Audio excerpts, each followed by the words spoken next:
এই শব্দটা অনেক ছোট, কিন্তু এর ভিতরে ঢুকে আছে হাজার হাহাকার কষ্ট। আওয়ামী লীগ আমলে গুম, খুন, নির্যাতনের শিকার পরিবারগুলোর দুঃসহ স্মৃতিচারণ। বিএনপি চেয়ারম্যান তারেক রহমানের কাছে বিচার দাবি।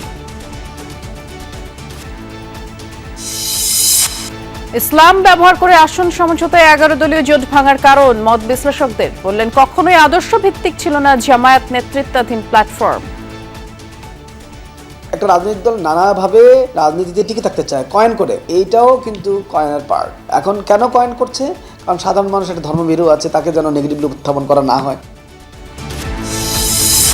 হামলা থেকে বাঁচতে সাংবাদিকদের মধ্যে ঐক্যের আহ্বান সম্পাদকদের। সুপারিশের পরও গণমাধ্যম সুরক্ষা আইন পাশ না হওয়ায় অসন্তোষ।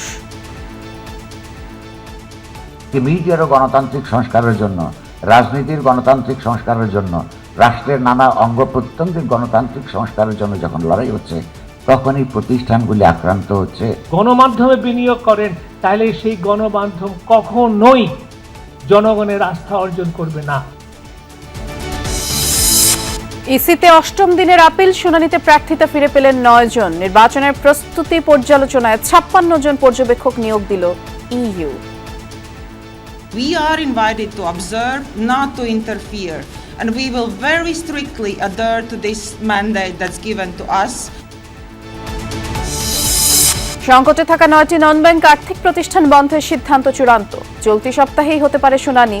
আমানতকারীরা মূল টাকা ফেরত পেলেও মুনাফা অনিশ্চিত। বিসিবির সাথে বৈঠক করতে আজ ঢাকায় আইসিসির প্রতিনিধি। সি গ্রুপ থেকে বাংলাদেশ যেতে পারে বিতে, আয়ারল্যান্ডের জায়গা নিতে পারে টাইগাররা।